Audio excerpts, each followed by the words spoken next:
It's very hard to have people that you can really trust and relate to. They look good on paper, but that doesn't always mean that they have empathy or passion or anything like that. So that's been the hardest, is keeping employees that, first of all, can handle end stage life and that aren't just there for the paycheck, that they actually do care about the ones they're taking care of. You come up with any solutions or methodology to like kind of combat that or like make that a You better know, process? when I first did, a lot of assisted living some have talked about this. Sometimes you're just hiring to have a body because you have to have a body, right? And sometimes you're not able to really get to know them or educate them enough. And then you have them and you're like, but I use my gut more. I will use my gut. Again, they might look great on paper. They might tell you things, but the face to face and really getting to know them now, we have them come for 3 days before so we can get to know them to even see if it's going to work. Cause you can tell within 3 days if it's going to be a good, successful transition or not. But we're just not hiring to have people anymore.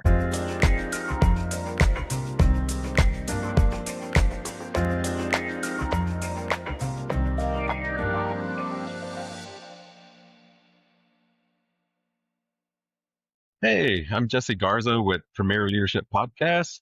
We're the place where we have real conversations with real leaders. Today, I'm excited to have as my guest Susan Wielechowski. Am I saying that right?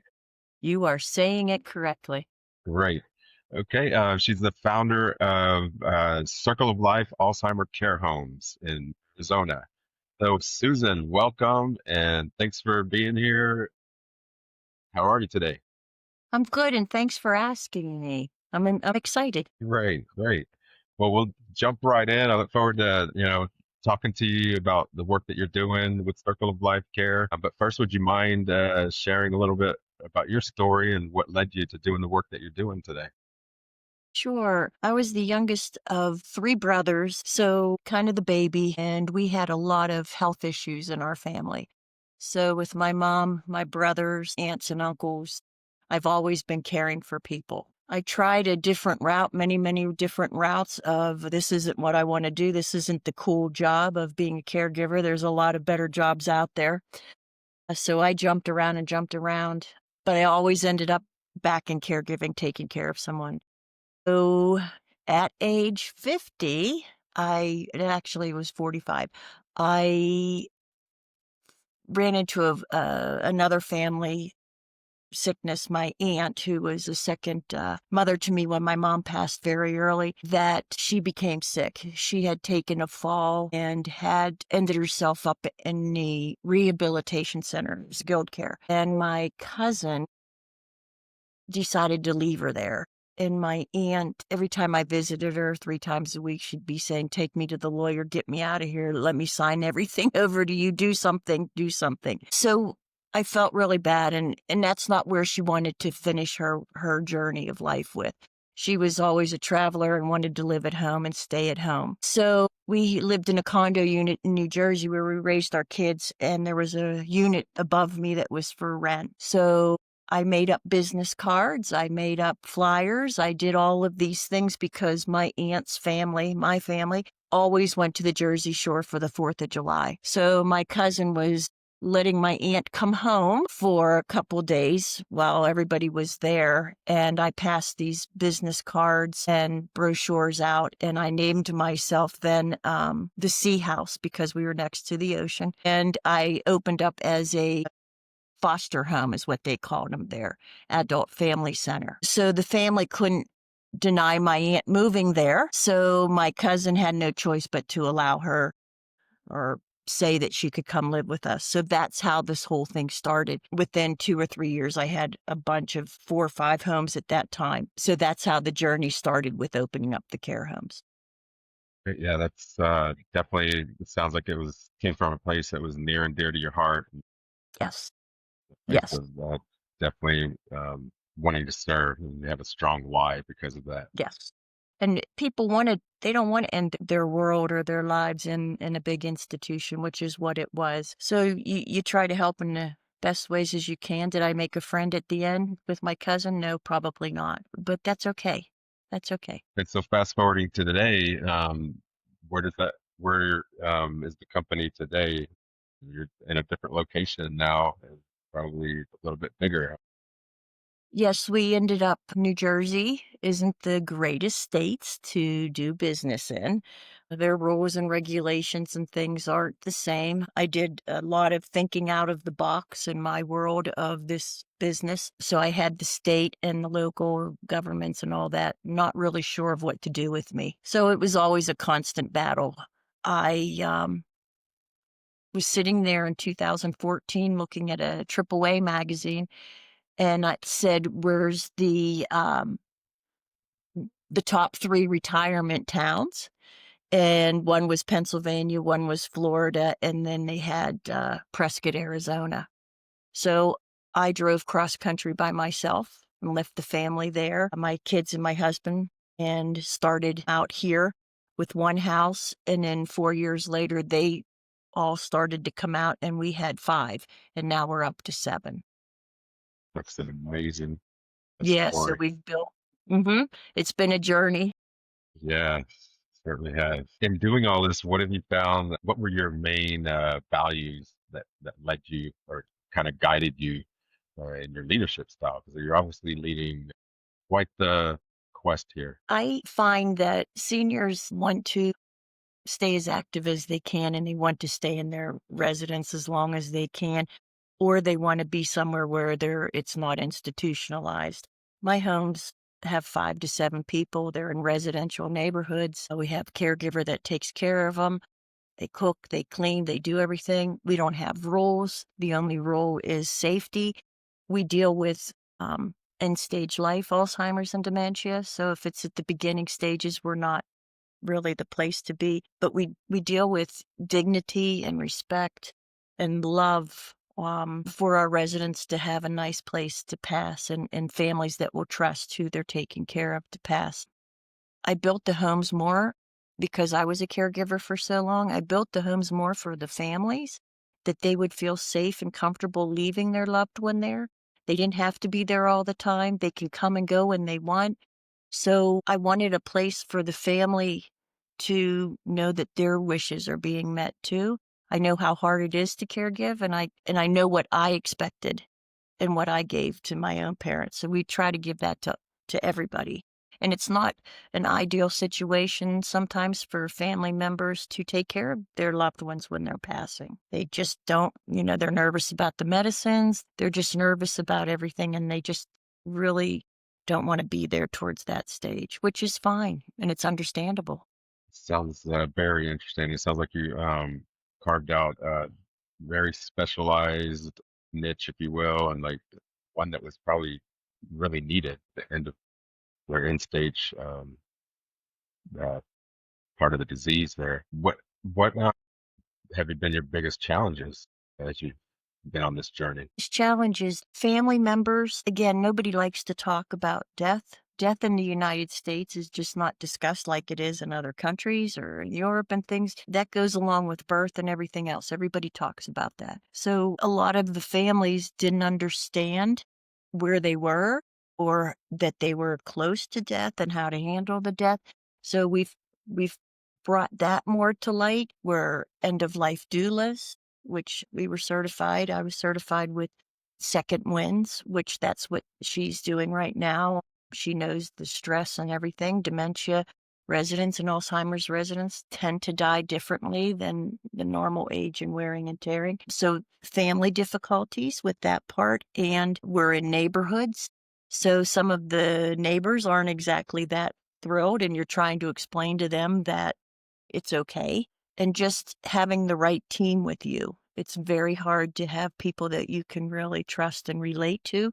They look good on paper, but that doesn't always mean that they have empathy or passion or anything like that. So that's been the hardest is keeping employees that, first of all, can handle end stage life and that aren't just there for the paycheck, that they actually do care about the ones they're taking care of. Sometimes you're just hiring to have a body because you have to have a body, right? And sometimes you're not able to really get to know them or educate them enough. And then you have them and you're like, but I use my gut more. I will use my gut. Again, they might look great on paper, they might tell you things, but the face to face and really getting to know them now, we have them come for 3 days before so we can get to know them to even see if it's gonna work. Because you can tell within 3 days if it's gonna be a good, successful transition or not, but we're just not hiring to have people anymore, and we're fortunate and we're blessed on that. I do know that there's such a shortage of caregivers. Sometimes not everybody's able to do that. So our homes have the same caregiver. We only switch out twice. So they live there for 3 days, the other one comes in for 4, or one will come in for 3 or 2. And that way this our residents know the people better. They're not coming in and out, and especially with the Alzheimer's and dementia and cognitive problems, it's easier to have somebody that they can trust. So they only have to see 2 different people. It's not all of these different people that are coming through. Yeah.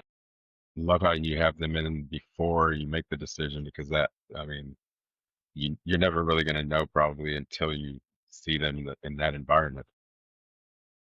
And then ones that have umpteen jobs, you're saying, okay, there's something here. More than 2 in a year, there's something that's just not right here. So we kind of tend to really check our references and things of that nature. So Exactly. Is there anything that hasn't quite gone the way you expected? just the discussions of death and the denial of families will have that they're going that way, and the family dysfunctions that happen towards the end. Families don't get along, everybody agrees on something different, and we keep trying to say to them, "This isn't about your journey, this is about your loved one's journey. This is what they want." So we have to do what they want, not what you want. They necessarily can't tell you, but we have the idea and we have it in writing because before they come in, they're letting us know their wishes. It makes a lot of sense. Yeah, I'm sure there are a lot of families who kind of go through that struggle. It's hard, and I get it. I couldn't be with my own mom. I couldn't be with her when she passed. So I do understand. I know the difficulty you have. Should I, shouldn't I? Things of that nature, and it makes it very difficult. So we try to help them through that journey also. What are your looking kind of to the future? What are your key objectives, kind of like within the next few months, and then where would you like to see practice, say, 12 months from now? I have we have started uh education. I'm really going, and educating and trying to get the education out there for families that are taking care of their loved ones at home, to get it, to understand the journey of the Alzheimer's and dementia and what's gonna happen and where they are in their journey so that they'll be more prepared, because when they come to Circle of Life, or other places towards the end stage, they're not prepared because doctors are not really saying how long they have or what's the disease. Usually, when you're diagnosed, the doctors are saying 10 to 12 years. Well, when you finally get diagnosed, sometimes you're in the middle stage of this whole thing because it's the stuff that you're forgetting beforehand or what's happening to you isn't always a red flag. It takes time. Or families are saying, well, they're 70, that happens, they forget this or the. So usually when they go and get tested or diagnosed, they're usually halfway through the disease already. So it isn't the beginning stages. You're usually at the middle stage, going into the final stage. So that's kind of where we're trying to really help families to understand where they are, where they're, how they're going to go, or again, not every journey is the same, but what to expect, what's coming, and prepare them because they're coming in blindsided. They don't understand. So that's a big part of it. The other part is we'll be opening more homes up. We're really coming across a lot of alcohol and drug related Alzheimer's and dementia. One of our homes, the average age is 60, 62, and it's from drugs and alcohol. So we'll be opening up more homes for that because again, they usually have the behaviors and there's different problems that they're going through also. So we're hoping that we'll hit that part of the world too. Yeah, you kind of triggered a memory there for me personally. Like that's my time working in mental health. That's the population that we typically saw. But Yeah, back and on. it's terrible, isn't it? It's just terrible. It's tough to see and be around sometimes. Yeah, it takes. That's why I think the work that you're doing in your centers and your homes are like it's vital. Yeah, it's and you're able to if you're able to like give this population, some dignity, comfort, at this stage in their life, it's No pretty one should amazing. die alone, right? That's our no one should have to die alone or without some kind of dignity or people around them, no matter what you did, you know? Did they choose to be who they are? No. They didn't choose what they did. It's we don't know what led it to, what led them to that, but it's certainly somebody needs to take care of them. A lot of our vets. So, we got to do what we have to do. Yeah, it's the old adage of there, but for the grace of God, go I. I am curious, and we're almost done. Thank you for your time. How do you see AI impacting everything in the world right now? How do you see it impact? It does. Every email I open anymore is AI, AI.